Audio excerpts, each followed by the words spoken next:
Bom dia.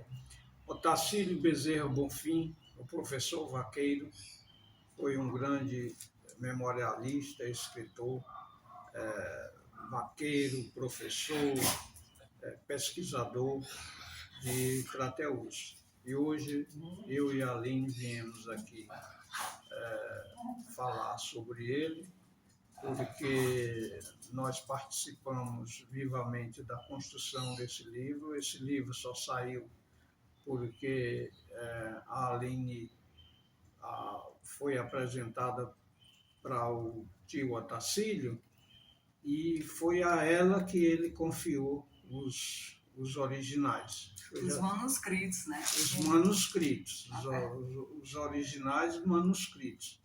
Então, a partir daí, o livro criou forma e a gente, então, queria falar um pouco sobre a vida dele. Pois é. O senhor Otacílio, um grande homem, né, que deixa muita saudade e deixou um grande legado, um grande legado, né, para a gente apreciar. Um desses legados foi o livro onde a gente, quem teve acesso pode ver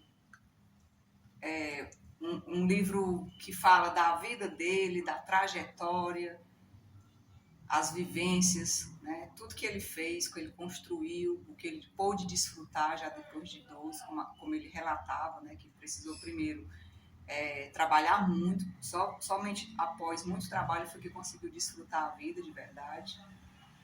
E depois dos 90 anos foi que ele resolveu publicar o livro, né? Porque na verdade há mais de 10 anos, quando eu conheci ele já tinha mais de 10 anos os manuscritos, já tinha escrito, mas como o Zaca falou aqui, ele não tinha a quem confiar, ele não confiava em entregar toda aquela história que ele tinha registrado, ele não tinha confiança de repassar para ninguém, até que um belíssimo dia eu encontrei ele, e aí eu pude pegar uma parte, ele me cedeu uma parte para eu digitei, entreguei para ele viu e apreciou, e aí a gente começou essa trajetória, onde a gente levantava sempre dia de quarta-feira, às 5 horas da manhã, ele estava na minha porta para a gente ir para o mundo, né? Para os interiores, coletar as histórias, que esse livro deu trabalho, viu? Foi uma faixa de 5 anos a gente rodando por aí, coletando história de pessoas que ele queria registrar, essas diversas histórias que as pessoas contam por aí, né? De Cascavel. E uma coisa que complementa o perfil do tio Otacílio é a grande generosidade que ele sempre teve, né? Que ele não teve filhos biológicos, mas ele adotou várias pessoas, algumas registradas, outras não. E, e também a perseverança, né? A força de vontade. Ele foi educado naquela educação de criança que aprende a escrever o nome. Um professor, durante 3 meses, ensina a escrever o nome às 4 operações e depois começou a trabalhar. E já na fase adulta, ele resolveu se inscrever no Mobral. Ele faz questão de dizer que ele é um aluno do Mobral, que ele foi aluno do Mobral. Um mobralense, né? É um mobralense. E também fez uma prova de acesso lá com a dona Delite para fazer o curso normal. Foi quando ele recebeu o título de professor. Não sei se ele chegou a frequentar, a dar aula, assim, formalmente, mas nos estágios ele deu aula. Então, ele mencionava que em um determinado período da vida dele, quando ele estava estudando em algumas salas, ele se destacava na sala de aula e por algumas vezes ele assumiu a postura de professor, inclusive no Colégio Reginald Passos, né? Deu algumas aulas por lá, por isso que ele se identificava como professor, né? Vaqueiro devido à profissão que ele tinha também. Trabalhou no Exército também. O trabalho no Exército, ele foi chamado para fazer umas capotas lá e o trabalho ficou tão bom que ele foi logo admitido como funcionário contratado. Depois o Exército, o BEC, né, o batalhão saiu daqui para Barreiras. Ele chegou aí, mas retornou logo, pediu para retornar. Aí esse retorno foi feito por etapas. Ele teve em Canindé e depois, posteriormente, conseguiu retornar para Crateús. Ele é aposentado pelo Exército, né? Então, Participou também de peregrinações, onde ele arrecadava alimentos para as pessoas carentes. Ele fazia parte de projetos da igreja, né? da igreja. E como ele dizia, eu sou católico de convicção. É. Né? Participou de muitos movimentos, ajudando os mais precisados. O movimento do São Vicente de Paulo. Sim, sim. Dos vicentinos, que ele fazia essa arrecadação.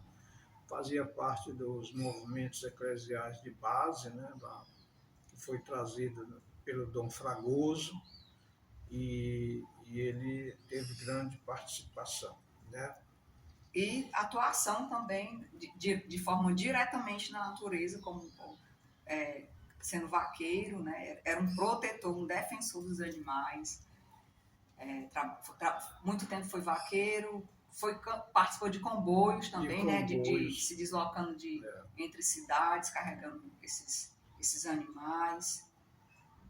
Algo que se destaca muito nos estudos de pesquisa do tio Otacílio é a genealogia, né? Dá para perceber aqui no livro que ele fala muito de genealogia de todas as famílias. Sempre que ele conhecia alguém, ele queria logo saber Sim. qual era o sobrenome. Ele sempre pesquisava sobre a origem das famílias, queria saber. No primeiro encontro que você tinha com ele, ele já perguntava seu sobrenome, para dizer qual era a origem do seu sobrenome, se tinha vindo de Portugal, se era da Espanha. Né? E ele tinha uma grande documentação de coisas que ele pesquisava em livros, que ele pedia pessoas para pesquisar, porque ele não sabia utilizar a internet, né? Ele estava com pouco tempo que tinha descoberto a internet. Inclusive, ele elaborou um pequeno trecho, que foi até colocado no livro, onde ele dizia que a internet, né, avançou o mundo, a tecnologia avançou o mundo. Assim, ele dizia, assim como eu consigo ver na palma da minha mão um pequeno caroço de chumbo. Ele dizia que a internet fazia como se você pudesse descobrir o mundo inteiro, mesmo distante, como se ele estivesse aqui, você conseguisse examinar ele por completo por conta da internet. Ele sempre falava isso. Nesse período, inclusive, que ele elaborou essa frase, e a gente começou a fazer as digitações, ele chegou a comprar uma impressora, né? Mandou colocar a internet lá na casinha dele, casinha de Taipo, na BR-116.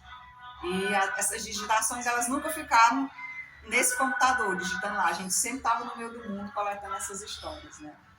E nessa vida de escritor, né, além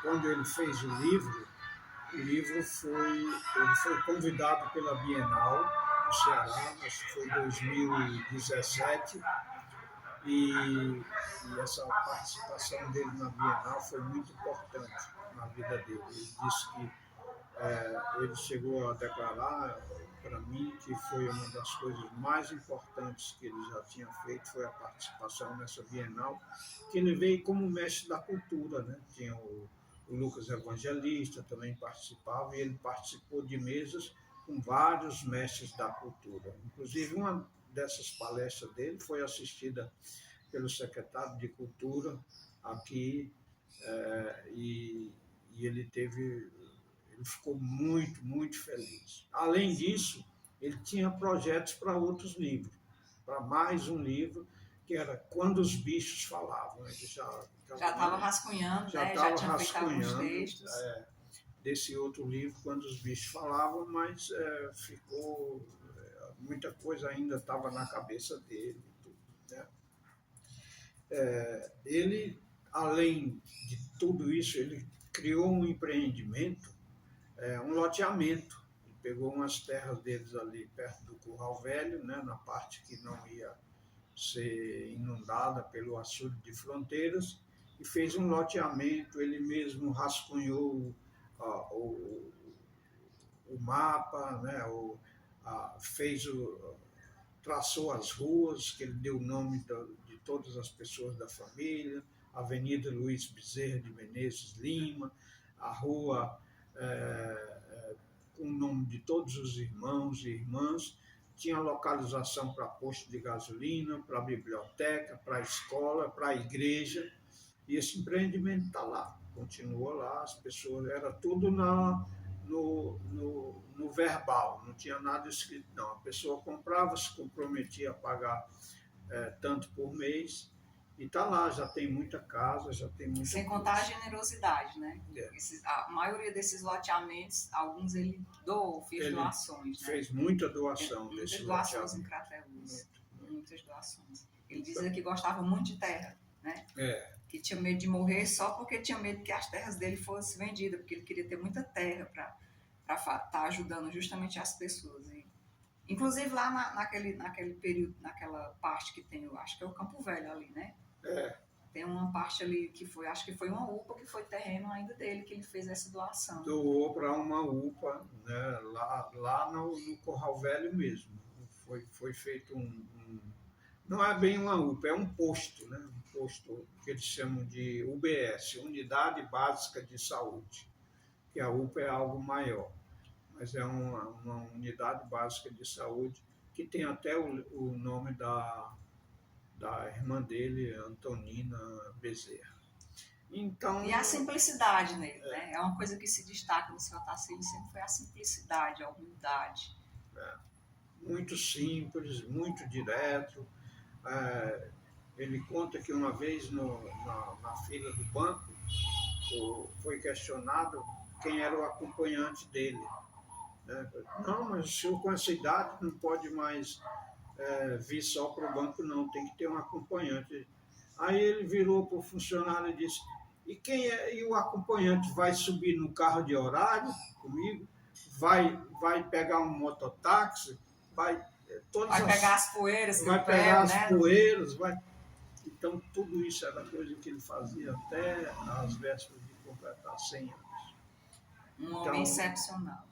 Com 101 anos, 30 dias depois de ter completado 101 anos, exatamente no dia 29 de setembro de 2023, ele, depois de passar uma semana no hospital, faleceu às 10h30 da manhã. Mas deixou uma grande obra aqui que as pessoas podem apreciar, né? Esse livro, o Professor Vaqueiro, tem diversos contos sobre a vida dele, as histórias que a gente coletou por aí de algumas pessoas. É um livro simples, né? Mas com um conteúdo fantástico, né? Muito. Aqui tem... Não tem tudo que ele foi, né? As coisas que ele fez, mas tem uma grande parte de tudo que ele participou na vida e você consegue, em alguns trechos do livro, já saber quem foi ele, né? Que foi essa pessoa maravilhosa que passou por esse mundo, né? Otacílio Bezerra Bonfim. É de Itaí Erickson.